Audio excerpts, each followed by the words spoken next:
सत्संग महिमा केते साधु मान संगे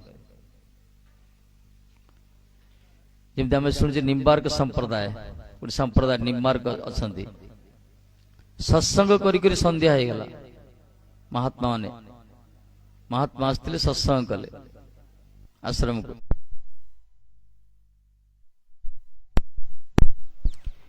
नियम थिला जदि किए अतिथि अभ्यागत साधु आसती आश्रम को किसी आप्यायित करने कथा था किसी खाद्य पेय किंतु यही प्रकार भगत संगे बजीगले बाबा महाराज से भूली गले बहुत दीर्घ समय बीतीगला कहले सूर्यास्त समय कहले बाबा किसी पाईना अपराध होगा मु कथा कहीं ना कहुई ना मच्चिता मदगत प्राण बोधयंत परस्पर कहुई जदि भगवान कृष्णगत प्राण कृष्णगत चित्त परस्पर मिलित हो कौन कथयंस मांग नित्य तुष्यंती च रमंती च से खाली भगवान का कथा रमण करें से आनंद प्राप्त हे खाया पीया भूली जाती सुखदेव साई परीक्षित कहले खाइब जाओ जलपान कर ये कहले ना नैसंग देश मतलब ना महाराज ये जो तृष्णा क्षुदा कथा कहते ये तो असह्य किंतु आपणकर मुखारबिंद जो अमृतमय कथा मुखामृतम च्युत हरि कथामृतम आपणकर मुख कमल जो अच्युत भगवान कथामृत को पान करुच्ची क्षुदा तृष्णा किसी लगे महाराज तेणु ये महात्मा जो कथा करुले संध्या होगला से महाराज कहले अरे बड़ अपराध होगा आप आश्रम को आपको तो खाद्य व्यवस्था कर भोजन पानी देवा कथा प्रसाद ना महाराज बहुत किसी आप प्रसाद देले हरि कथा कीर्तन आठू प्रसाद अधिक कौन तथा मोर नियम अच्छी सूर्यास्त पर मुझे खाऊनी सूर्यास्त खाऊना समर्थन पुरुष थे सी संप्रदाय आचार्य जी से कौन कले सुदर्शन प्रकट करेले निम गछ उपर देख देख महाराज सूर्य सूर्य हे भगवान सूर्य भगवान अस्त ही ना आप खाई दिंतु जमी आम शुणे जयद्रथ को बध करने पूर्व ठाकुर जो अद्भुत लीला करते सुदर्शन सूर्य को आड़े प्रकार से प्रकार भगवान को भक्तवान भी समर्थवान ये देखिए अरे सूर्य तो अच्छा प्रसाद पाइल अंतर्धान हो सूर्य अस्त ही संप्रदाय ना पड़ा नीम अर्क नीम अर्क अर्क को सूर्य को प्रकट करते यही प्रकार महात्मा सत्संग महिमा वर्णना कराई साधु संग आनंद ही मिले कि आनंद मिल विषयानंद नुहे ब्रह्मानंद नुहे परमानंद मिले जो कथा जो आनंद कहगला कथार जो आनंद अच्छी आत्मार खाद्य जाऊ कहगला से आत्मार धर्म ही तो भागवत धर्म ना सनातन धर्म से शाश्वत धर्म जीवर धर्म ताको ही वैष्णव धर्म कहगला समस्त एथि कौन जाति वर्ण धर्म निर्विशेष आचार विपर कौन संप्रदाय प्रसंप्रदाय विचार कराए आत्मा समस्त भगवत अंश से तारी खाद्य होचे भगवत कथा तेणु से जीवन चरम परम सार्थक लाभ करने पूरा सत्संग आयोजन कराए बर्तमान समय बोध बहुत बड़ मजा समय शिवजी परम वैष्णव शिवजी पूरा महल्ला चलती सारा भारत वर्ष कौन सारा विश्व रे शंकर भगवान वैष्णव भगवान यथा शंभु कहगला ना कौन निम्नगामी यथा गंगा देवानंग अच्युतंग यथा कहुई वैष्णव यथा शंभु कहुई वैष्णव मान अग्रगण्य होती शंकर भगवान परम वैष्णव से तांकरी समय रे तांकरी जो शिवरात्रि महोत्सव जो चली से आसर रे जो भगवत कथार आयोजन ये बड़ वास्तव प्रशंसनीय कहीं भगवान कथा तो भक्त शुणती आ भक्तर कथा को तो भगवान तो प्रथम शुणती तेणु शिवजी परम वैष्णव से अमरनाथ ये विजय करते कहते अमरनाथ स्वेच्छा प्रकट होती आसती बड़ा अद्भुत कथा भगवान केत कौटी प्रकट होती काठू सेवा नियंती से ही जानती वास्तव में आम जन जनकर महिमा को बुझी पारानी सी जो अंतर्ध्यान हो अप्रकट हो संसार छाड़ी पलैबे अनुपस्थित उपस्थित महत्व को उपलब्धि कर सस्ता ही आती जी भी जगत रे जी भी भल कम कर मन पकाते कि समाज मन पकाए महात्मा बोली कहे जय जयकार करे बढ़िया थे महात्मा सब से ही हुए आज्ञा ये केते कष्ट पड़ते कम बड़ परिश्रम ना एत बयस वृद्ध बयस भी से सब सब सेवा परिपाटी कर कौन करा जे भगवान की इच्छा का द्वारा कौन करूँ समय कह तांकर महिमा को समय गान करियो।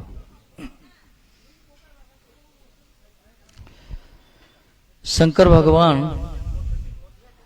आमर विशेषकर जो ये जो चैतन्य महाप्रभु धारा मानस गौड़िया धारा आम गोपीश्वर को बेसी भल पाए।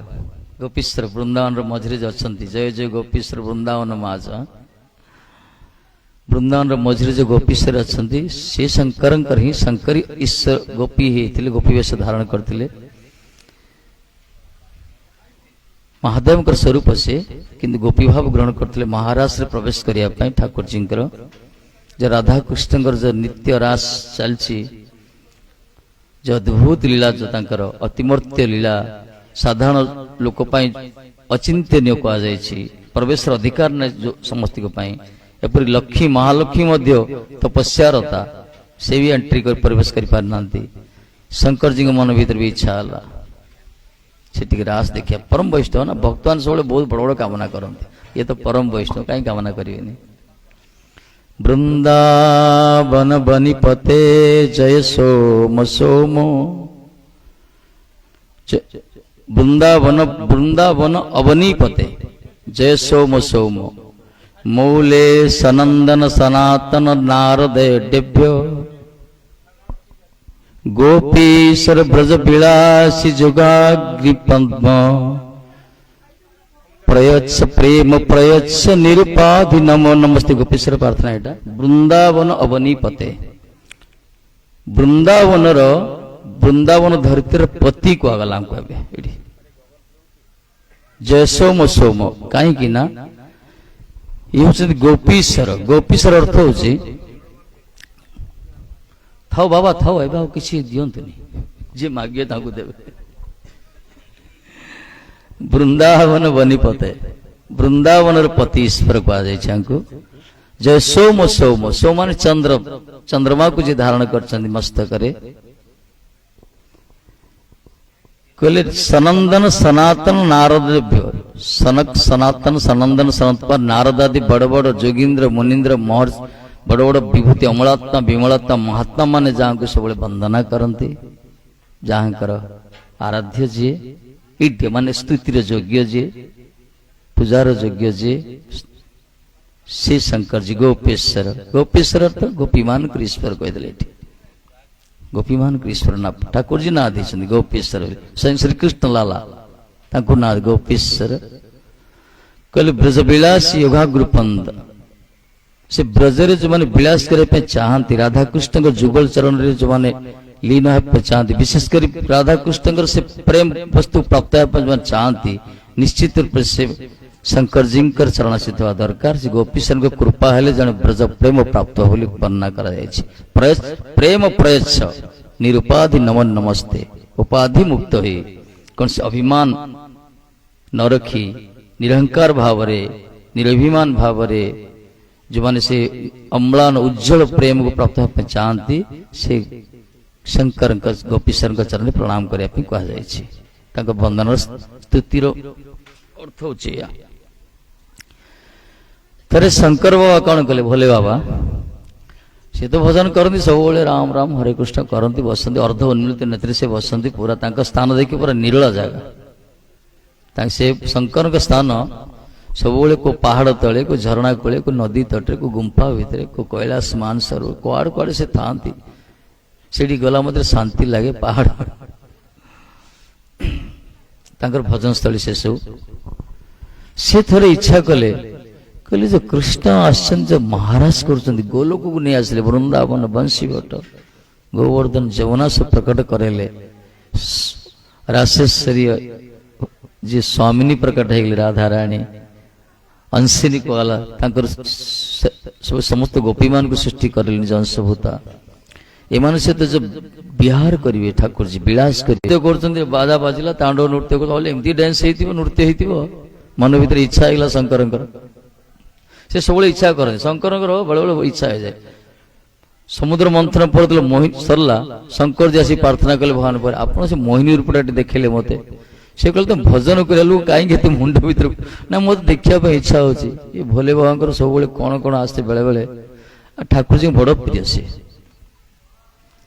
ତେଣୁ ବର୍ତ୍ତମାନ ଇଚ୍ଛା କଲେ ହେବା ପାଇଁ ହେଲେ କରିବେ କେମିତି କୃଷ୍ଣ ତ କହିପାରିବେନି କୃଷ୍ଣ ତ ବର୍ତ୍ତମାନ ତାଙ୍କର ପୁରା ଟାଇମ ପୁରା ମେକଅପ୍ ହେଇକି ଅଛନ୍ତି ସେ ସମୟ ନିର୍ଘଣ୍ଟ କରିଛନ୍ତି ଶ୍ରୀ ମହାରାଜ କରିବେ ସେ ତାଙ୍କ ସହିତ ମିଶିବା ସମ୍ଭାବନା ନାହିଁ ତାଙ୍କ ସହିତ ମିଶିବା ଲଳିତା ବିଶାଖା ଏମାନଙ୍କ ଗେଟ୍ କିପର ଅଛନ୍ତି ଏମାନଙ୍କର ପ୍ରଥମେ ଏମାନଙ୍କୁ ପରିବେଶନ ଆଣିବାକୁ ପଡିବ ଇଏ ତ ବଡ କାଠିକର ପାଠ ସ୍ୱୟଂ କୃଷ୍ଣ ମଧ୍ୟ ବେଳେବେଳେ ଫେଲ ହେଇଯାନ୍ତି ନିକୁଞ୍ଜ ଭିତରେ ପ୍ରବେଶ କରିବା ପାଇଁ ଲଳିତା ବିଶାଖା ଚରଣ ପ୍ରାର୍ଥନା କରନ୍ତି ଶଙ୍କରଜୀଙ୍କ ତ ବହୁତ ଦୂରର କଥା ସେ କହିଲେ କୃଷ୍ଣଙ୍କର ସମସ୍ତ ଲୀଳାର ଯୋଗମାୟାର ଚରଣ ଧରିଲେ ମତେ ଟିକେ ଆଶୀର୍ବାଦ ମିଳିଯିବ ହେଇଯିବ ସେ ଯୋଗମାୟାକୁ ପ୍ରାର୍ଥନା କଲେ ହେ ଯୋଗମାୟା ଆପଣ ଟିକେ କୃପା କରନ୍ତୁ ମତେ ଟିକେ ଦେଖିବା ପାଇଁ ଇଚ୍ଛା ହଉଛି ମହାରାଜ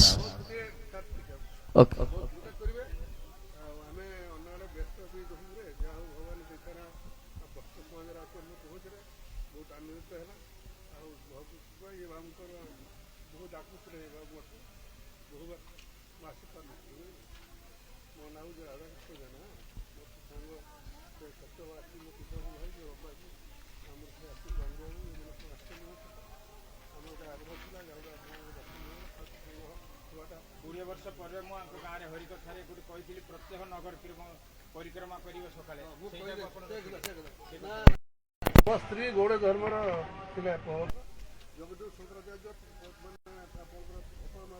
ମନ୍ତ୍ରୀ ସାହେବ ଆସିଥିଲେ ତାଙ୍କର ସବୁ ବ୍ୟବସ୍ଥା ସ୍ତ୍ରୀ କରିଥିଲା ସେଠିକା ଲକ୍ଷ୍ମୀନାରାୟଣ ମନ୍ଦିର ଯାଇଥିଲେ ଶୁଭ ଆମ ଦେଇଥିଲେ ମୋ ସେ ସ୍ତ୍ରୀ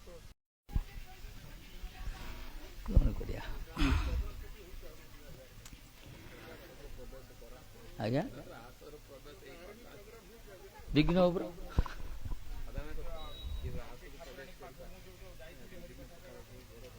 ସେଥିପାଇଁ ସବୁ ଶାଢ଼ୀ କରିଲେ ଅଭକ୍ତ ସେଥିପାଇଁ ଭକ୍ତମାନଙ୍କୁ ବି ଶୁଣେଇବେ ସେ ଭଗବାନ କହିଲା ଆଜ୍ଞା ଆଜ୍ଞା ହଉ ଏସବୁ ଆପଣଙ୍କ କୃପା ଆଶୀର୍ବାଦ କଲେ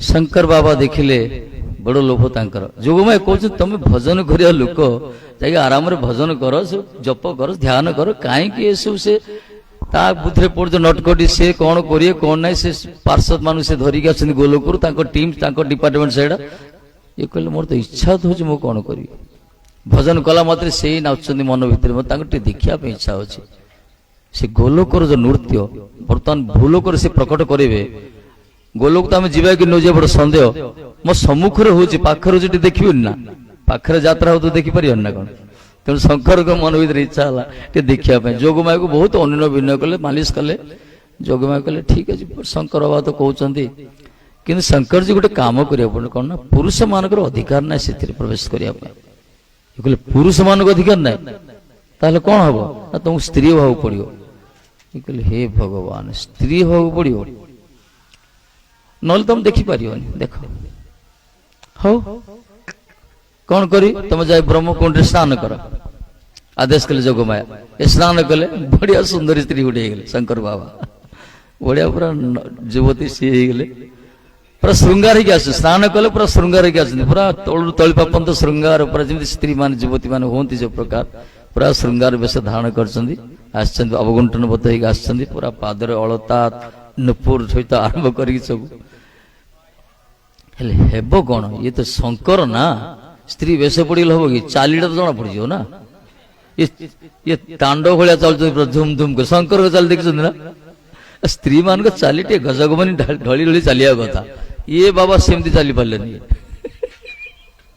ଯୋଗମାୟା ହସିଲେ କହିଲେ ଯା ପାନେ ଖାଅ ତମେ ଯାଅ ସେ ଆଉ କିଛି କହିଲେନି ଇଏ ଜିଦ୍ ଧରିଲେ ମୁଁ କହିବି ଦେଖିବି ଯୋଗମାୟା ଚାହିଁଥିଲେ ଯୋଗମାୟା ଟ୍ରେନିଂ କରିପାରିଥାନ୍ତେ ଇଏ ଜାଣିନାହାନ୍ତି ଇଏ ବି ଜାଣିନାହାନ୍ତି ହଁ ବେଶ ତ ମିଳିଲା ଏଣ୍ଟ୍ରି ମିଳିଗଲା ତାପରେ ଗଲେ ଦେଖିବା ପାଇଁ ଗଲେ ସେ ଭିତରେ ହେଲେ ନୃତ୍ୟର ଗୋଟେ ତାଳ ଅଛି ନୃତ୍ୟର ତାର ଗୋଟେ ତାଳ ଲୟ ଜ୍ୟୋତିପାଦ ଛନ୍ଦ ସବୁ ରହିଛି ଗୀତରେ ଯେମିତି ସଙ୍ଗୀତରେ ନୃତ୍ୟରେ ବି ସେ ପ୍ରକାର କିଛି ରହିଛି ମୁଦ୍ରା ସବୁ ରହିଛି ଇଏ ଯୋଉ ତାଣ୍ଡବ ମୁଦ୍ରା ପକେଇଲେ ସେ ଗୋପୀ ମାନେ ବିରକ୍ତି ହେଇଗଲେ ସେଠି ଡିଷ୍ଟର୍ବ ଏବେ ନୃତ୍ୟ ଦ୍ୱାରା ସମସ୍ତେ ଗୋଟେ ସାଇଜ ନାଚ କରିବେ ସେଥିରେ ଆଉ ଯଦି ପ୍ରବେଶ କରିବ सी विरक्त हेले कहले एटा सब आखि चराकरी चाहले किए गोटे एंट्री करछि सब रसाभास हो गला कार मन मन नृत्य लागिलानी को गोपी मान आसले कृष्ण महाराज को बड़ बड़ गोपी मान आसले दंडकारण्य से सब थिले मुनि माने मर्यादा पुरुषोत्तम भगवान रामचंद्र दर्शन करथिले तांकर सान्निध्य लाभ करिया पई नवदुर्बादल श्यामल शरीर भगवान मर्यादा रामचंद्र को एत सुंदर रूप थिला सौम्य उपु तांको दर्शन करी दंडकारण्य तपस्या तो मुनि मान मध्य प्रकृति भाव आसी गला से पूरा जटा खोलीदे बेणी तैयारी कले बेणी तैयारी कर एमती कथा पूरा स्त्री मान भाया कथा आरंभ कले परस्पर मुनि मान भीतर स्त्री भाव आसीगला रामचंद्र बाबू दौड़ी आसले स्पर्श कर रामचंद्र अरे अरे मुझे एक पत्नी व्रत तय भाई ये लीला हेनी तुम जाओ परवर्ती लीला कृष्ण लीला हम से किसी गोपी आसछन्ति वेदर ऋच मान आसछन्ति किसी मंत्र जो माने भी आसछन्ति तो गोलोक प्राय आसछन्ति विभिन्न प्रकार गोपी मान समागम होइछि विशेषकर कृष्ण जो मान सहित महाराज करिवे से नित्य सिद्ध परिकर मान आसछन्ति तांका सहित लीला करन्ति जाहु ये गोपी मान भीतर प्रवेश करछन्ति शेष श्याम सुंदर कहले आज मोर नृत्यर मन लगुनि आज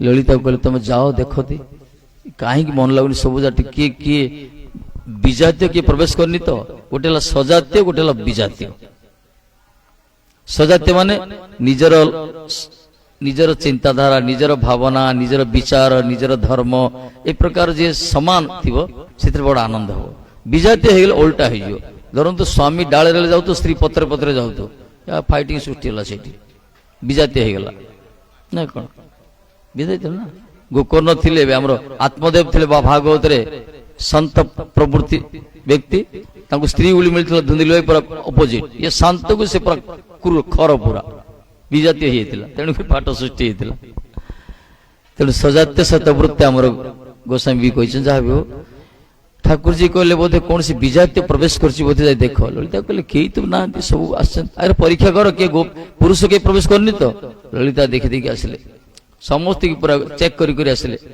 आसी श्याम सुंदर कहले नाई प्रभु सरकार सब गोपी मान आछन्ति अच्छा गोपी मान आछन्ति ठाकुर जी जानते ना श्याम सुंदर जानते अंतर्जामी से पचारे अच्छा सब गोपी मान तुम परिचय ना तो परिचय पचारि आस ये गले परिचय पचारे शंकर बाबू आसिले ललिता जी पचारे तुम ना कौन ना भी जना ना तुम बापा किए तुम माँ किए तुम क्या बाहर तुम स्वामी को ना कौन तुम घर कौटी शंकर जी भावी नथिले एते इंटरव्यू होउछि एते इंटरव्यू होउछि से भावी नथिले से जानि नथिले मते एमते इंटरव्यू करा जाए से तो बेसड़ा पड़िला आसले रास्ता प्रवेश करिया पे इतने प्रकार प्रश्न करो ये उत्तर कौन दे तो बिल्कुल जान नंती ना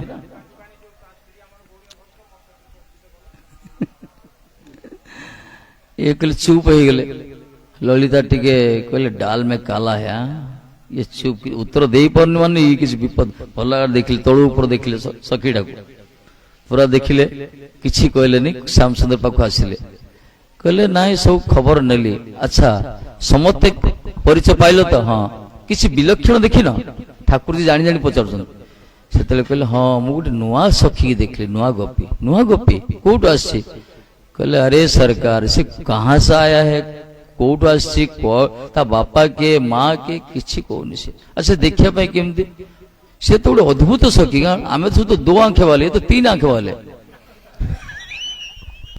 वो तीन आंख वाले सखी श्याम सुंदर मन मन हसुंट कहले 3 आंख वाले अरे ताको नहीं ले उससे ताको नहीं आसे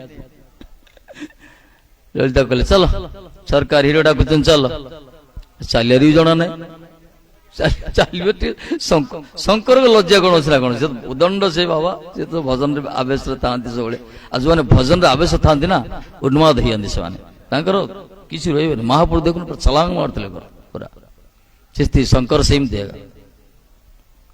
सेमती चलले ठाकुर जी दूर देखी बड़ा प्रसन्न हो शंकर को गोपी वेश देखिक क्या भक्त ना तापर ये कहले स्वागत महाभाग आंक तो स्टाइल है ना जदि के गोपी आसे श्लोकटा कहते हे महाभाग स्वागत आदेश कर कौन सेवा करी पारी ना कौन इरा कृष्णकर ये गोटे कहबार शैली ଆଜିକାଲି ଫୋନ କଲ୍ ମତେ ଏଇଟାକୁ ଡମି କରୁଛନ୍ତି ପରା, ମୁଁ ଆପଣଙ୍କର କ'ଣ ସେବା କରିପାରିବି? ହୋଟେଲକୁ ଫୋନ କରିବେ, ଟେଲିଫୋନକୁ ଫୋନ କରିବେ, ଏଇ ୱାର୍ଡଟା କହୁଛନ୍ତି। ମୁଁ ଆପଣଙ୍କୁ କ'ଣ ସେବା କରିପାରିବି? ଠାକୁରଜୀ ସେ ଭାଗବତରୁ ଡମି କରୁଛନ୍ତି। ଆଜ୍ଞା ଠାକୁରଜୀ ଗୋଟେ ଭକ୍ତି ଭାବରେ କରୁଛନ୍ତି, ଏମାନେ ସେଇ ୱାର୍ଡ ସବୁ କପି କରୁଛନ୍ତି। କୋଉ ହୋଟେଲକୁ ଫୋନ କରିବେ, ବଡ଼ ବଡ଼ କଷ୍ଟମର କେୟାର ଫୋନ କରିବେ, ମୁଁ ଆପଣଙ୍କୁ କ'ଣ ସେବା କରିପାରିବି? ସ୍ୱାଗତମ। ଠାକୁରଜୀ କହିଛନ୍ତି ସ୍ୱାଗତମ ମହାଭାବ। ଶଙ୍କରଜୀ ଲଜ୍ଜିତ ହେଇଗଲେ। ଇଏ ଜାଣିଛନ୍ତି, କୃଷ୍ଣ ଜାଣିଛନ୍ତି। ଶଙ୍କରଜୀ କହିଲେ ଦେଖ, ଶେଷରେ ତମେ ଏଇ ପ୍ରକାର ବେଶ ଧାରଣ କଲ ନା। ଶଙ୍କରଜୀ ମୁଁ ଆଉ କ'ଣ କରିଥାନ୍ତି, ମୋର ବଡ଼ ଇଚ୍ଛା ହେଲା, ତମ ସହିତ ମିଶିବାକୁ ତ ସମୟ ମିଳିଲାନି। ଦୁନିଆ ଗେଟ୍ କିପରି ରଖିଛ, ଲଳିତା ବିଶାଖା ଆଦି ଦୁନିଆ ଯାଞ୍ଚ କରିବେ, ଯୋଉଠି ତମକୁ ଏଲାଉ ହଉନି, ବେଳେ ବେଳେ ତମେ ଗେଟ୍ ବାହାରେ ରହୁଛ, ମତେ କୋଉଠି ଏଣ୍ଟ୍ରି ହବ? ତେଣୁ ଯୋଗମାୟାଙ୍କର ଶରଣାଗତ, ଯୋଗମାୟା ମତେ କୃପା କରି ବେଶଟା ଦେଇଦେଲେ। ଆରେ ବେଶଟା ଦେଲେ ତମେ ଟ୍ରେନିଂ ନେଇକି ଆସିଲନି?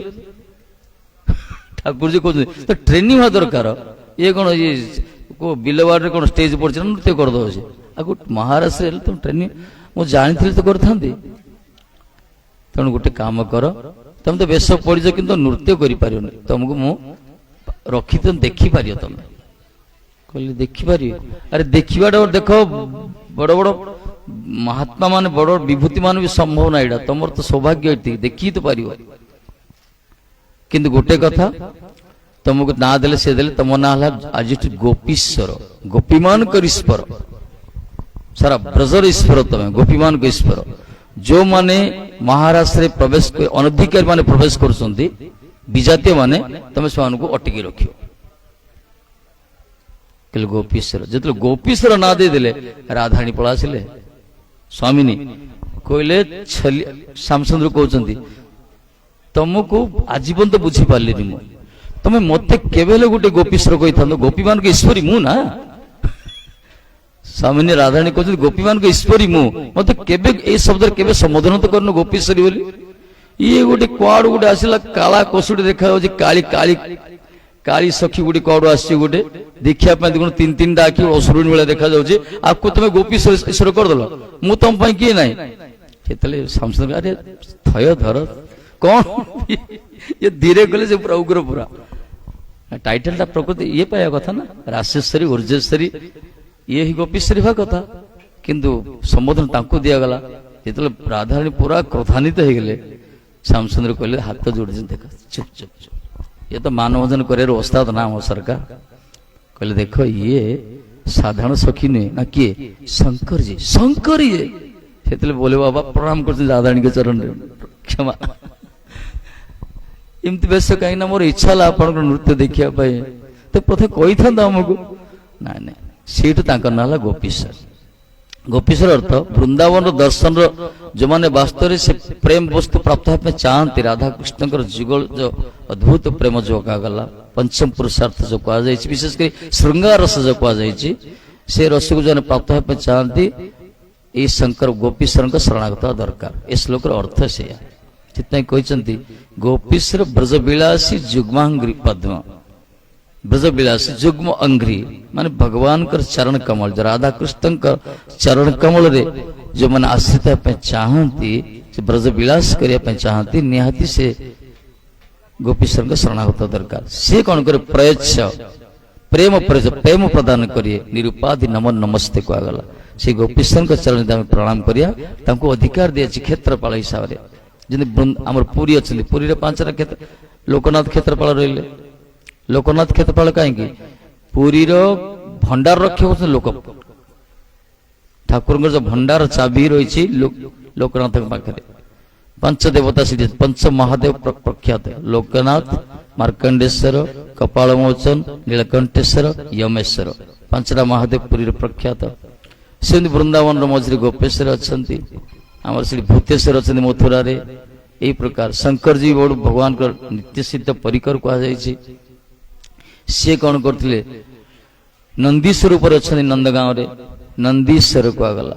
ବ୍ରହ୍ମା ଯୋଉଠି ଫେଲ ହେଇଥିଲେ, ଦେଖନ୍ତୁ ବ୍ରହ୍ମା ମଧ୍ୟ ପ୍ରାର୍ଥନା କରିଛନ୍ତି, କହିଛନ୍ତି ମୁଁ 60 ସହସ୍ରାଣୀ ବର୍ଷଂ 60 ସହସ୍ରାଣୀ ମୟା ତପ୍ତଂ ତପପୁରା, ମାନେ 60,000 ବର୍ଷ ତପସ୍ୟା କଲି, ତଥାପି तथापि मया न प्रक्ता तथापि मया न प्राप्य तथापि मु से पद प्राप्त हो पानी माने पत्थर मो दे पालिन कहउछंती ब्रह्मा कहउछंती 60,000 वर्ष तपस्या कली मु तथापि ब्रजरे पत्थर भी उठे पालिन माने से माने कहउछंती ब्रजरे ब्रजवासी मानकर से ब्रजवासी मानकर चरण रेणु को स्पर्श करि पालिन कि शंकर जी कौन कले नंदीश्वर ऊपर रहिले नंदीश्वर ऊपर रहिछन तापर ठाकुर जी विराजमान करछंती एथि हमर उद्धव जी प्रार्थना करछन ना वंदे नंद ब्रज स्त्री नाम पादरेणु अभिष्ठ कहला भगवान नित्य सिद्ध परिकर मानकर चरण रेज प्राप्त होता साधारण पक्षे संभव नहीं परिकी ब्रह्माजी प्रार्थना करछंती उद्धव जी प्रार्थना करछंती ब्रह्माजी कहले मते गुळम कर दे ब्रजर बॉर्डर रे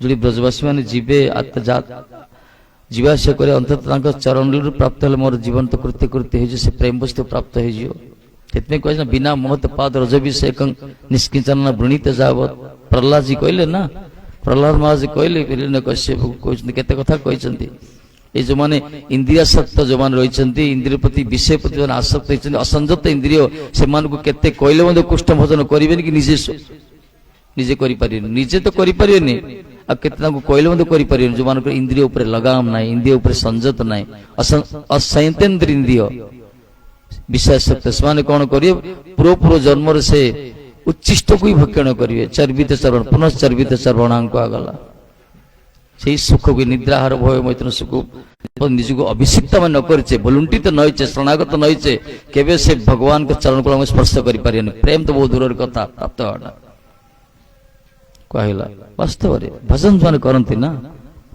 जो रसिक भाव था कथा तो कथा कहतु न बड़ कथा नहीं एबे बाबा के पाखे बस आम कथा कहूँ आम बड़ नुहे कि जी भजन रे श्रेष्ठ माने से प्रकार कृपा पात्र होती से आम बुझी पारे सान्निध्य बसले बुझी हम मु अनुभव कर प्रकार महात्मा को स्थित अच्छा समस्त बुझीपारे गोटे महात्मा के पाखु गले स्पर्श शरीर जो पवन आसे ना समीरण कहगला से अनुभव हो बहुत ब्रजर जो आम परिक्रमा करुचे वृंदावन गोवर्धन परिक्रमा वृंदावन परिक्रमा से परिक्रमा जन भाव जन उठे पंडित गयाप्रसाद दास बाबाजी महाराज जी की चलती थे से जन भाव उठी कहते चलती गोवर्धन कहले भूमि परिक्रमा करे समस्ते परिक्रमा कर परिक्रमा करे लाभ कौन हम परिक्रमा तो फल जहाँ किसी अच्छी किंतु बहुत विभूति मान अच्छा बहुत भजनांदी रसिक विभूति मान अच्छा जो छद्म वेश आसती जो मान कई जानी पारती जो मान समाज लोक मान नजर रे गोटे हाँ कौन गोटे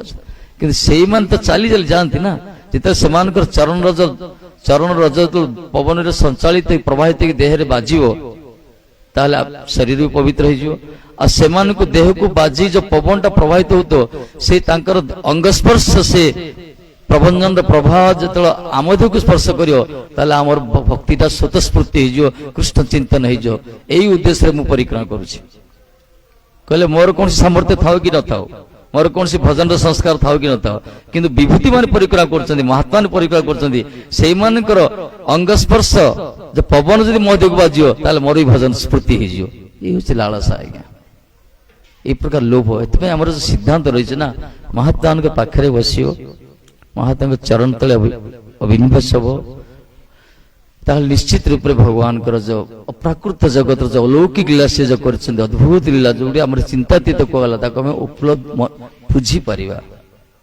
से बाबा प्रथम कहला ये तो बहुत महाराज तो बहुत उच्च स्थित कथा आम भी अयोग्य कहवाई किंतु कौन करिया गोपीश्वर शिवंकर पेंडल दरबार चलती बाबा महाराज बस न कले भल लगे आनंद लगे दरकार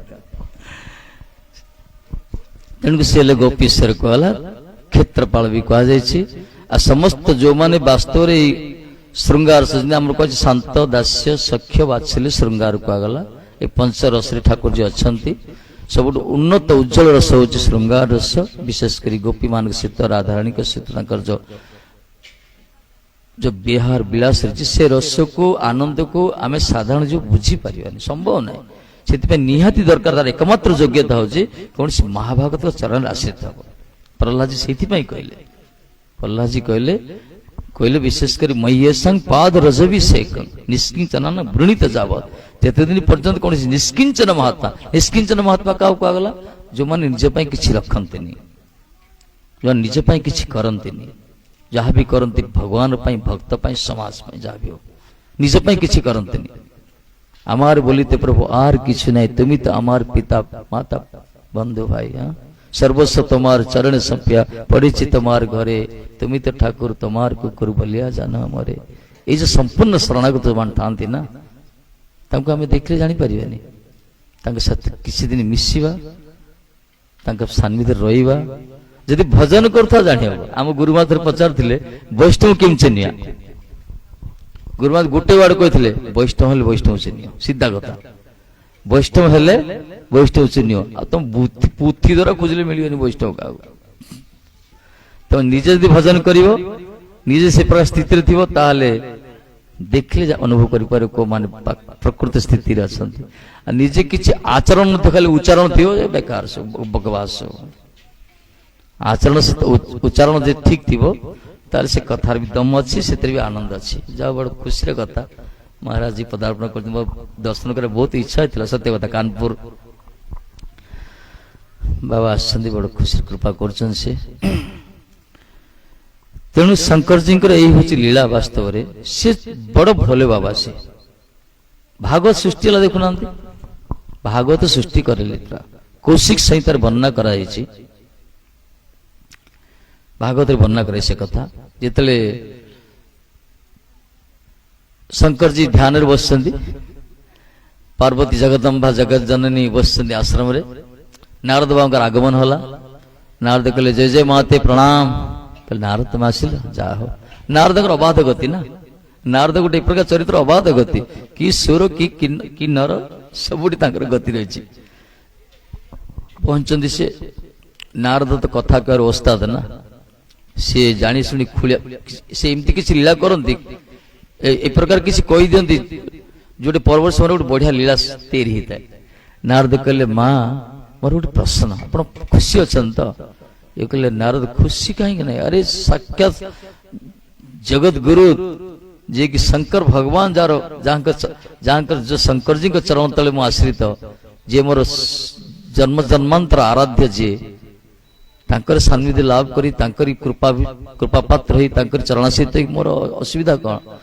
ନାଇଁ ମତେ କେମିତି ଲାଗୁଛି ନାରଦ ତମର ସବୁବେଳେ ଏଇ ସବୁ ତେଡା କଥା ସବୁ ଗଳାଲି, ତମର କଣ ସତ କଥା କୁହ? ନା ଆପଣ ଶଙ୍କରଜୀ ଆପଣ ବହୁତ ଭଲ ପାଆନ୍ତି, ଏଥିରେ କଣ ଦ୍ୱିଧା ଅଛି କି? ଆଚ୍ଛା ସେ ସବୁ କଥା ଆପଣ କଣ କହିଛନ୍ତି?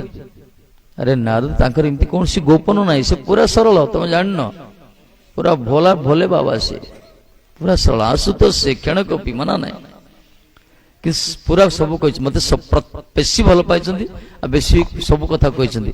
ଆଚ୍ଛା ଆପଣ ପଚାରିଛନ୍ତି କେବେ, ଜାଣିଛନ୍ତି ସେ କାହିଁକି ମୁଣ୍ଡମାଳା ଧାରଣ କରିଛନ୍ତି? ମୁଣ୍ଡର ମସ୍ତିକ ମୁଣ୍ଡମାଳା ଯାଉ କାହିଁ ବେକରେ ଧାରଣ, କେମିତି କହିନାହାନ୍ତି ତମକୁ?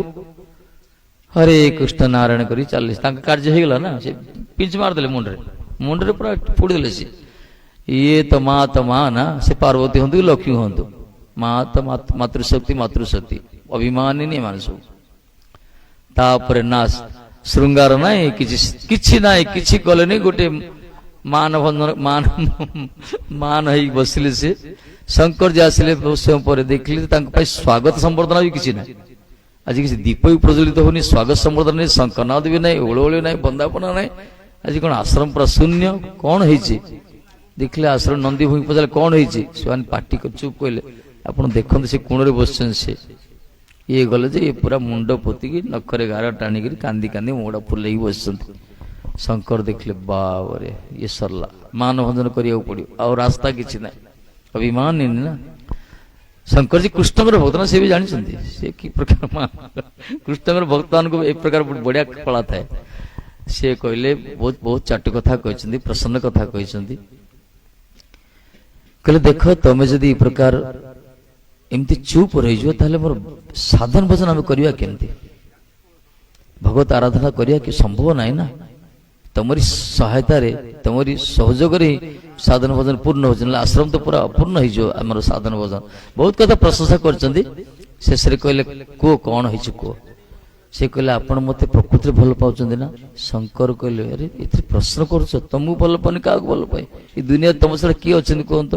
ଉପରେ ତ ଗୋଟେ ଭଗବାନ, ଉପର ବାଲା ଠାକୁରଜୀ କୃଷ୍ଣଙ୍କୁ ଭଲ ପାଏ, ତମକୁ ଆଉ ତ କେହି ନାହିଁ, ତୃତୀୟ ବ୍ୟକ୍ତି ମୋ ପାଖେ କେହି ନାହିଁ। ଯଦି ଭଲ ପାଉଛନ୍ତି ମତେ ସବୁ କଥା କହୁଛନ୍ତି, ନିଶ୍ଚୟ ମୋର କିଛି ତମ ପ୍ରତି ଗୋପନୀୟ ନୁହେଁ, ଏ ପ୍ରକାର କୌଣସି ବସ୍ତୁ ନୁହେଁ, ଅଦେୟ ନୁହେଁ। ମୁଁ ତମକୁ ସବୁ ଦେଇଛି, ସବୁ ଗୋପନ, ସବୁ କଥା କହିଛି। ଯଦି ସବୁ କଥା କହିଛନ୍ତି ତାହେଲେ ମୁଣ୍ଡମାଳ କାହିଁକି ଧାରଣ କରିଛନ୍ତି? ସେତେବେଳେ ଆଙ୍କର ତୃତୀୟ ନୟନ ସ୍ମୃତି ହେଲା, କହିଲା ନାରଦ ଆସିଥିଲେ କି? ନାରଦ ଆସିଥିଲା କି? କହିଲେ ସେ ନାରଦ ବିଷୟରେ କାହିଁ ଗାଳି କରୁଛ? ନା ଏଇ ପ୍ରକାର ବୁଦ୍ଧି କିଏ ତମକୁ ଦବନି ବ୍ରହ୍ମାଣ୍ଡରେ। ତାକୁ ହଁ ସେ ଆସିଥିଲେ, କଣ ହେଲା କି? ହଁ ଆସିଥିଲା। ଆଚ୍ଛା କୁହ ବର୍ତ୍ତମାନ କଣ ପାଇଁ ସେ ଲୁଚେଇଛ? ଇଏ କହିଲେ ଦେଖ,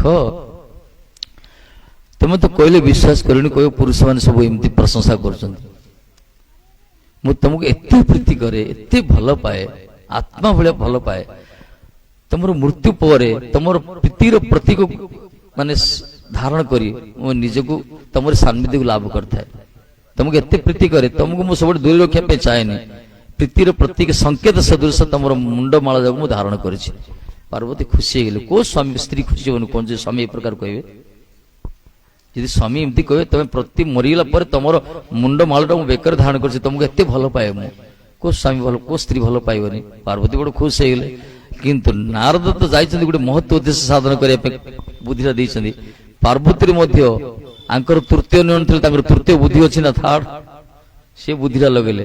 ହଇଏ ତମେ ହିଁ ମରୁଛ, ମୁଁ କଣ ମରୁନି? ହଁ ତମେ ଖାଲି ସବୁବେଳେ ମୁଁ ମରିଯାଉଛି, ତମେ ମରୁନ?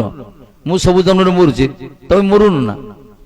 ନାରଦ ଶଙ୍କର ଦେଖିଲେ, ହଁ ଏଇଠି ସବୁ କଥା ଅଛି, ଏଇ ସବୁ ଲୀଳା ଖୋଳତାଡ଼ ହବା ପାଇଁ ହେଇଛି ଲୀଳା। କହିଲେ ମୁଁ ମରୁନି, ତମେ ମରୁଛ। ତମେ କାହିଁକି ମରୁନ? ମୁଁ କାହିଁକି ମରୁଛି? ଏତେ ଭଲ ପାଉଛ, ମତେ ଟିକେ ପାନ କରିଦଉନ, ଦି ଜଣ ଯାକ ମରିବନି, କାମ ସରିଲା। ଆମ ଦି ଜଣଙ୍କର ମୃତ୍ୟୁ ହବନି, ଆମର ଆନନ୍ଦ ରହିବା। କହିଲେ ଶୁଣିବ? ହଁ, କିନ୍ତୁ ସର୍ବସମକ୍ଷରେ କୁହାଯିବନି ଏଇଟା। ଆରେ ତମ ପାଇଁ କେମିତି ବସ୍ତୁ କୋଉଠି ଜାଗା ଦେଖ, ଖୋଜ, ଚାଲିଲେ ପୁରା କୈଳାସରେ ସେ ମହାନ ସର୍ବ ଡେଇଁକି ଚାଲିଲେ। କହିଲେ ଏଇଠି ବସିବା କହିବା। ହଁ ଏଇଠି କୁହ। ଡମ୍ବରୁ ବଜାଇଲେ, ପୁରା ସବୁ ଉଡ଼ିକି ପଡ଼ିଲେ, ଯାହାକୁ ପକ୍ଷୀ ଜନ୍ତୁ ସବୁ ଥିଲେ।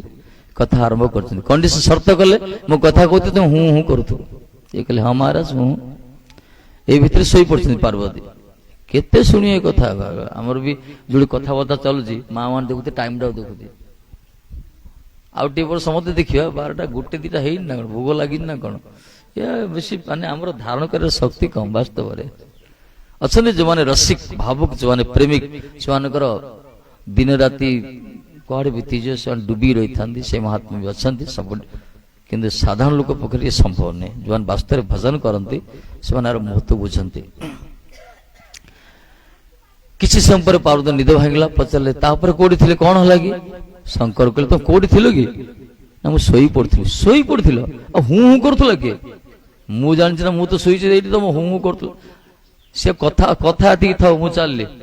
ଦେଖିଲେ ଯେ ଗୋଟେ ଅଣ୍ଡା ଗୋଟେ ଥିଲା, ସୁକ ପକ୍ଷୀ ଅଣ୍ଡା ଗୋଟେ। ସେ କଥା ଶୁଣି ପୁରା ଫୁଟି ଯାଇଛି, ସେଥିରେ ଗୋଟେ ଶାବକ ପ୍ରସବ ହେଇଯାଇଛନ୍ତି। ଯେତେବେଳେ ଇଏ ଦୌଡ଼ିଲେ ତ୍ରିଶୂଳ ଦେହ ମାରିବା ପାଇଁ, ସେ ଉଡ଼ିକି ପଳେଇଲା। ପୁରା ଅନଳ ଅନିଳ ଅନ୍ତରିକ୍ଷ ପୁରା ସାରା ଭୁବନ ସବୁ ଯାକ ଶଙ୍କରକୁ ଦୌଡ଼ିଛି, ଝାଳ ନାଳ କାଟିଦେଲା ଶଙ୍କରକୁ ସେ ପକ୍ଷୀଟା ମଧ୍ୟ। ଇଏ ପ୍ରଳୟର ସଂହାର କର୍ତ୍ତା, ଇଏ ମଧ୍ୟ ତ୍ରିଶୂଳ ଧରି ଦୌଡୁଛନ୍ତି ତାକୁ ମାରିବା ପାଇଁ। କି ପାଗଳା ଆମେ ଦେଖୁନାହାନ୍ତି। ସେ ଉଡ଼ି ଗଲା, ଶେଷରେ ଗଲା କୋଉଠି ବ୍ୟାସଦେବଙ୍କ ସ୍ତ୍ରୀ ଯିଏ ଧର୍ମପତ୍ନୀ ବିଟିକା, ସେ କଣ କରୁଥିଲେ? ସୂର୍ଯ୍ୟକୁ ଜଳ ତର୍ପଣ କରୁଥିଲେ। କରି ଜଳ ତର୍ପଣ ପାନ କରିବେ। ସେ ପାଟି ଯୋଉ ଖୋଲିଛନ୍ତି, ଏ ପକ୍ଷୀଟା ଗଲା ପାଟି ଭିତରେ ପ୍ରବେଶ କରି ପେଟକୁ ପଳେଇଲା। ଶଙ୍କର ଯେ ଏଡେ ପାଗଳ, କହିଲେ ପକ୍ଷୀଟା ଗଲା କୁଆଡେ? ଗର୍ଭ ଭିତରେ ଅଛି। ମାରିଲେ ତ୍ରିଶୂଳ ଗର୍ଭକୁ ମାରିବା ପାଇଁ। ଆକାଶ ବେଳାରେ ଗର୍ଭକୁ ମାରିବା ପାଇଁ ତ୍ରିଶୂଳ ଧରୁଛନ୍ତି। ଆକାଶ ବେଳାରେ ଶଙ୍କର ଯେ କ୍ଷାନ୍ତ ହୁଅ, ଏଇ ଗର୍ଭରେ ଅଛନ୍ତି ଜଣେ ମହାଭାଗବତ, ଯିଏକି ରାଧାରାଣୀଙ୍କ ଲାଳିତ ପାଳିତ ସୁକ ପକ୍ଷୀ ଗୋଲୋକର, ସେ ହିଁ ବର୍ତ୍ତମାନ ସୁଖଦେବ ଗୋସାଇଁ ରୂପଙ୍କ ଗର୍ଭରେ ସ୍ଥାନ ପାଇଛନ୍ତି। ସେ ପ୍ରକଟ ହେବେ, ତା ଦ୍ୱାରା ଭଗବାନ ତାଙ୍କର ଅମୃତମୟ କଥାକୁ ଜଗତରେ ପରିବେଷଣ କରିବେ, ପ୍ରଚାର କରିବେ। ତମେ ଯୋଉ କଥାକୁ ନିରୋଳାରେ ନିର୍ଜନରେ ପାର୍ବତୀ ଶୁଣୁଥିଲ, ସେଇ କଥାକୁ ଇଏ ସାରା ଜଗତରେ ପ୍ଲାବନ କରିବେ। ଏଇଟା ଭଗବାନଙ୍କ ଇଚ୍ଛା। ଇଏ ମହାଭାଗବତ ଜନ୍ମ ହେବେ। ସେତେବେଳେ ଏ ମାଆଙ୍କୁ ପ୍ରଣାମ କଲେ, ପରିକ୍ରମା କଲେ, ତାପରେ ପଳେଇ ଆସିଲେ ମୁଣ୍ଡ ପୋତି। ପାର୍ବତୀ ଯେ ବସିଛନ୍ତି, କାମ ହେଇଗଲା? କଣ ଶଙ୍କର କହିଲ ନାଇଁ ହେଇନି। ମାରିପାରିଲନି? ପକ୍ଷୀଟାକୁ ମାରିପାରିଲନି ତମେ? ଆରେ ତମେ ତ ସଂହାର କର୍ତ୍ତା, ତାକୁ ମାରିପାରିଲନି? ଆଉ କିଛି କହୁନାହାନ୍ତି। ଶେଷରେ ପାର୍ବତୀ କହିଲେ ଏଥିପାଇଁ ଲୋକ ତମକୁ ଭୋଲେନାଥ କହୁଛନ୍ତି, ଭୋଲା ବାବା। कौन पाई कि ए ना से प्रसंग संपर्क कौन अरे प्रथम मत कहले ए कथा जे सुनियो से मरिबनी अमर कथा कहल ए कथा जे सुनिम तार मृत्यु ना से पक्षी तो से शुणी शुणी अमर हो गलानी तुम त्रिशूल धर दौड़े ताको मारी परियो ना कौन हाँ ये भी सत कथा ये भोले बाबा शंकर जी लीला ए प्रकार को से सब भूली जाती अद्भुत लीला तांकर थरे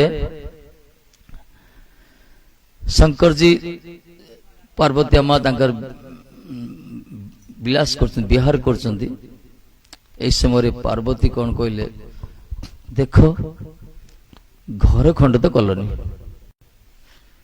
ये तो किसी घर ये बाहा ना किसी शाड़ी खंड भी देना ये तो भजन रे मस्ती ये करिए कौन आज्ञा भजन ए प्रकार गोटे सते भजन चस्का ए प्रकार से किछि करंदिनी से माने भजन रे डूबी था समय नष्ट समय कम से 24 घंटा कम पड़ जाए से एमती किसी महात्मा अच्छा आसती भारत वर्ष जन्म की भजन करे राजन महाराज कहते शुणुला किसी किसी महात्मा आसती भजन करे माटी आसती कहीं रामकृष्ण लीलापूत क्षेत्र प्रति अणु परमाणु आध्यात्मिकता भरी रही है महात्मा लीला क्षेत्र ये कहले देख जदि किसी वर्षा हम देव सत झिप झिप टिके वर्षा हला ए कुआड़ जा शंकर कहले अरे वृक्ष अच्छी चल वृक्ष पाऊे विराट वृक्ष अच्छे दौड़े वृक्ष तौक जोर वर्षा हला पार्वती ए कुआड़ जा घर खंड तो कलनी स्त्री मान गोटे थाए ना गोटे दिवे घर खंड तो कलनी गोटे आश्रय दरकार थिला तुम वर्षा कौच तो शुण आम वर्षार ऊपर को पलैया काम सरला ना शंकर कौन कले पार्वती वर्षा मेघ ऊपर को नहीं गले से ना जिमुत वाहन कहला बुझले ना मेघ को वाहन करदे चलले आम फ्लाइट आजिकल जाऊे ना से तो मंत्र गले आजिकल जो सब फ्लाइट जाऊँ मेघ ऊपर जाऊँ से टेक्नोलोजी आरंभ कले पूरा मान मंत्र कहले वर्षा हेनी ये हूँ वास्तव भोले बाबा चमत्कार से एत प्रसन्न क्षणकपी आशुतोष एथि लोक बेसी भिड़ आज्ञा आमर रामनवमी को कृष्ण जन्म को टिके लोक आसे कहाँ बा शिवरात्रि देखियो सारा काश्मीर टू कन्याकुमारी पूरा बराबर राति सारा दीपड़ा जली थे शंकर को पछ कर बसती शंकर को पछ कर बसती दीपड़ा जलुव एपटे सामने स्टेज नाचुए झील मान नाचुए से यात्रा देखिए सब यही हूँ शिवरात्रि आजिकल आम चलती सते यही प्रकार तामसिक शिवरात्रि ये कौन फल मिले देखिए कष्ट लगे दुख भी लगे राग भी लगे किसी हेनी कलिर प्रभाव कि शुणा भी प्रस्तुत ना अरे शंकर जी देखु ये संसार हो हल्ला को डरिकी से जाऊँ को जंगल भितर को पहाड़ भितर जो हाथी सिंह थे से निश्चिंत बस लोक जाक विषय लोक जानते 5 टकर नड़िया भांगे 5 कोटी लिस्ट देवे यहाँ दिए बोली कहे से जानते शंकर जी जानते 5 टका नड़िया गोटे भांगे 5 कोटी लिस्ट दे मत यहाँ दियो से दियो तेणु ये कथा शुणा अपेक्षा मान मुह को देखा अपेक्षा जे आराम जाए भजन कर भजन जो करते ना से बड़ माने विरक्ति सन्त होता विरक्ति सब सब डिस्टर्ब सब ये तो परम वैष्णव से केत विरक्त सन्त ना से देख तथापि शिवरात्रि कर पूरा यात्रा फात्रा कर डीजे लगे लाइट लगे से शंकर जी कृपा कर पीठ छाड़ी पड़े जंगल को सते जोड़ जोड़ शिवरात्रि हो यात्रा फात्रा कर शंकर नथे से पाखापाखि जंगल करते जंगल पड़े राति सरला सकाल आस तामसिक कर ठीक शिव भजन करता कौन सी महात्मा ने शिव लीला कीर्तन करता सब हरिकृष्ण मंत्र करता आनंद मिलता जय थोड़े शिवरात्रि पड़ी कि प्रकार शंकर कृपा देख शिवरात्रि हूँ आज अमरनाथ बाबा प्रथम दर्शन कल भल लगे कहना शिव कथा चलती शिवरात्रि गोटे चोर थिला आज्ञा गोटे चोर गोटे से सब चोरी करे देखला जे से दिन चोरी मिललानी कौटी कहीं सबुठी शिवरात्रि सब माँ मैंने दीप जालुच्च कौटी म्यूजिक बाजुची कौटी गीत बाजुची कौटी नाच होची कौटी सब तो यात्रा पैंट बजार पड़ी सब से बुली बुली गला आज मो भाग्य किसी ना ना शेष गोटे जंगल पाखे जंगल भर प्रवेश कला से जंगल भर शिव मंदिर गोटे अच्छे जंगल भितर गोटे शिव मंदिर अच्छे से शिव मंदिर भी भंगा पूरा भांगी गलानी बुझे ଭାଙ୍ଗିଗଲାନି ପୁରା, କିଛି ନାହିଁ ସେଇଠି। ବୃଷ ଗୋଟେ ନନ୍ଦୀ ଗୋଟେ ଅଛନ୍ତି, କିଏ ଦିନରେ ସବୁ ପୂଜା କରି କିଏ ସବୁ ଯାଇଛନ୍ତି, ସବୁ ରାତିରେ କାହାର ଗୋଟେ ସୁର ଶବ୍ଦ ନାହିଁ। କହିଲେ ଯାହା ହଉ ଏଠି ଟିକେ ରେଷ୍ଟ ନେବା, ଦେଖିଲେ ଏଠି ତ କେହି ନାହାନ୍ତି, ଏଠି ଟିକେ ଚୁରି ସାମାନ ମିଳିବ। ସେ ମନ୍ଦିରରେ କିଛି ନାହିଁ, ଅଛି ଖାଲି ଗୋଟେ ସେ ଯୋଉ ତମ୍ବାଟା ନାଇଁ ତମ୍ବାଟା ଗୋଟେ ପାଣି ଯୋଉ ପଡେ ସେଇଟା ଅଛି। କହିଲେ ଏଇଟା ଯାହା ହଉ ଦିନ ସାରା ତ ମିଳିଲାନି, ଏଇଟା ବିକିଦେବି। ସେଠି ହାଇଟ ରେ ବନ୍ଧା ହେଇଛି, ଉଚ୍ଚାରେ, ହାତ ପାଇଲାନି। ଇଏ ଏଡେ ମୂର୍ଖ, ଇଏ କଣ କଲା, ସେ ଶିବଙ୍କର ଲିଙ୍ଗ ଉପରେ ଗୋଡ ଦେଲା। ଆଉ ସବୁଠୁ ବଢିଆ ଶଙ୍କରଜୀଙ୍କ ପାଖରେ ଓಂ ନମ ଶିବାୟ ତ ରହୁଛି, ମହାମୃତ୍ୟୁଞ୍ଜୟ ମନ୍ତ୍ର ରହୁଛି, ସବୁ ତ ଅଛି, ମନାନା ସ୍ତୁତି ରହିଛି, ସବୁ କର୍ପୂର ସବୁ ମନ୍ତ୍ର। କିନ୍ତୁ ତାଙ୍କ ପାଖରେ ଯଦି ତାଙ୍କର ଇଷ୍ଟ ରାଧା କୃଷ୍ଣର ପ୍ରତିଜ୍ଞା ଭଙ୍ଗ ହେଲେ ଗୋପୀର ଭଜନ କୁହାଗଲା। ଏମିତି ଭଜନ କରିଛନ୍ତି କୃଷ୍ଣଙ୍କ ପ୍ରତିଜ୍ଞା ଭଙ୍ଗ ହେଇଗଲା। ପିତାମହ ବିଶ୍ୱ ଏ ପ୍ରକାର ପ୍ରତିଜ୍ଞା କଲେ, ଏ କୃଷ୍ଣ ମଧ୍ୟ ତାଙ୍କର ପ୍ରତିଜ୍ଞାକୁ ଭଗ୍ନ କରି ପୁରା ରଥର ଚକା ଧରି ଦୌଡ଼ିଲେ ମାରିବା ପାଇଁ ଗଲେ। ଏଇ ପ୍ରତିଜ୍ଞା କରିଥିଲେ ଅସ୍ତ୍ର ଧରିବିନି, ସେ ପ୍ରତିଜ୍ଞା କଲେ ତମେ କଣ ବୀର ପୁରୁଷ, ଅସ୍ତ୍ର ନ ଧରି ମହାଭାରତ ଜିତେ ଦବ, ମାନେ ଧରା ପୃଷ୍ଠ ଆଉ କିଏ ବୀର ପୁରୁଷ ନାହାନ୍ତି। ମୁଁ ବି ତମର ଯଦି ଭକ୍ତ ହେଇଥିବି, ମୁଁ ପ୍ରତିଜ୍ଞା କରି ତମ ଅସ୍ତ୍ର ଧାରଣ କରିବି। ଏ ଭଗବାନଙ୍କ ପ୍ରତିଜ୍ଞା, ଭକ୍ତର ପ୍ରତିଜ୍ଞା, ହାର ମାନିଲେ କିଏ? ଭଗବାନ ହାର। ଯଦି ମା ବାପା ପାଖରେ ଯଦି ଛୁଆ ଜିଦ୍ ଧରିବ, ସେ ମା ବାପା ଯେତେ କଠୋର ଥାନ୍ତୁ, ହାରନ୍ତି କୋଉମାନେ? ବାପା ମା ନତମସ୍ତକ ହୁଅନ୍ତି। ସେମିତି ଭଗବାନ ତ ଜଗତ ପିତା ନା, ଭକ୍ତ ତାଙ୍କର ସନ୍ତାନ ନା, ସନ୍ତାନ ପାଖରେ ସେ ସବୁବେଳେ ସदैବ ନତମସ୍ତକ ହୁଅନ୍ତି, ଭକ୍ତର ପ୍ରତିଜ୍ଞା ବହୁମାନ କରନ୍ତି ସେ। ତେଣୁ ଶଙ୍କରଜୀଙ୍କର ଭଜନ କୀର୍ତ୍ତନ ଛାଡ଼ିଦେଲେ, ଆଉ ସେ ଡମ୍ବରୁ ଫୁଆ ଭଜା ଛାଡ଼ିଦେଲେ, ତ୍ରିଶୂଳ ପୋତି ବସିଛନ୍ତି, ଖାଲି ଠାକୁର ଚିନ୍ତା କାନ୍ଦୁଛନ୍ତି, ପ୍ରଳାପ କରୁଛନ୍ତି। ଠାକୁରଜୀ କହିଲେ ମା ତ ନେଇ ଆସିଲେ ବହୁତ ବଢିଆ ହେଲା, କିନ୍ତୁ ମା ପାଖକୁ ଯାଉନାହାନ୍ତି। ଯେତେବେଳେ ପାଖକୁ ଯାଉନାହାନ୍ତି, ସେ ଜୋରରେ କାନ୍ଦିଲେ, କୋଳରେ ରହି କାନ୍ଦିଲେ। କହିଲେ ଲାଡା ତୁନି ପଡୁଥିଲା, କଣ କାନ୍ଦିଲାନି? କାନ୍ଦ ଯେ କାନ୍ଦ ଇଏ ନାହିଁ। ଯେତେବେଳେ କାନ୍ଦ ଦେଖିଲେ, ଚକ୍ଷୁ ଖୋଲି ଦେଖିଲେ, କି ଆମର ଶଙ୍କରଜୀ ଦେଖିଲେ, ସାକ୍ଷାତ ତାଙ୍କର ଇଷ୍ଟ ଆରାଧ୍ୟ, ତାଙ୍କର ଆରାଧ୍ୟ ନା, ସେ ପ୍ରାଣେଶ୍ୱର ହୃଦୟେଶ୍ୱର, ସେ ଯଶୋଦାଙ୍କ କୋଳରେ ସେ ନୀଳକାନ୍ତ ନୀଳ ମଣି ସଦୃଶ ପୁରା କୋଳାଗ୍ରତ ହେଇ ଅଛନ୍ତି। ସେ ତାଙ୍କୁ ନିମେଷରେ ଅବଲୋକନ କଲେ, ଆଖି ପୁରା ବର୍ତ୍ତମାନ ଆଖି ପୁରା ତରା ଟିକେ ଦେଖିଲେ, ପୁରା ଆଖି ଖୋଲିକି ଦେଖିଲେ। ଏଇଥିପାଇଁ ତ ଗୋପୀ ମାନେ ପ୍ରାର୍ଥନା କରିଥିଲେ, ନିତ୍ୟୋତ୍ସବଂ ନତୃପ୍ତି ଦୃଶ୍ୟ ପିବନ୍ତ ନାର୍ୟ ନରାଶ୍ଚ କୁପିତା ନିମେଷ କହିଲେ, ହେ ବିଧାତା ତ ସୃଷ୍ଟି କରିଛ, ସୃଷ୍ଟିର ପ୍ରକ୍ରିୟା ଜାଣିନ କେମିତି କରାଯାଏ। ଆଜି ସୃଷ୍ଟି ଆଖିଟାକୁ ସୃଷ୍ଟି କଲେ, ଆଖିରେ ପଲକ କାହିଁକି ଦଉଥିଲ ତମେ? ଆଖିରେ ପଲକ ଦେଲ, କୃଷ୍ଣ ଦର୍ଶନରେ ଶ୍ୟାମସୁନ୍ଦର ଦର୍ଶନରେ ଆମର ବାଧା ସୃଷ୍ଟି ଅଛି।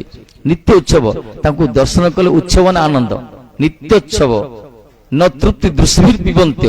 ଏ ଶ୍ୟାମସୁନ୍ଦରଙ୍କର ଯୋଉ ଆଲ୍ଲାୟିତ କେଶ, ତାଙ୍କର ଯୋଉ ମୁଖାରବିନ୍ଦର ଯୋଉ ମନ୍ଦ ମନ୍ଦ ମୁସ୍କାନ ହସି, ତାଙ୍କର ଯୋଉ କଟାକ୍ଷପାତ, ତାଙ୍କର ଯୋଉ ଦନ୍ତ ପଙ୍କ୍ତି, ତାଙ୍କର ଚନ୍ଦ୍ରବଦନ ସବୁ ମୁଖାରବିନ୍ଦ ଯୋଉ ବର୍ଣ୍ଣନା କରିଛନ୍ତି, ଏଇ ପ୍ରକାର ଶ୍ୟାମସୁନ୍ଦରଙ୍କର ଚନ୍ଦ୍ରବଦନକୁ ଦର୍ଶନ କଲେ ଆମେ ପୁରା ପାଗଳିନି ପୁରା, କିନ୍ତୁ ଆମେ ତୃପ୍ତି ବୋଧ ହଉନି।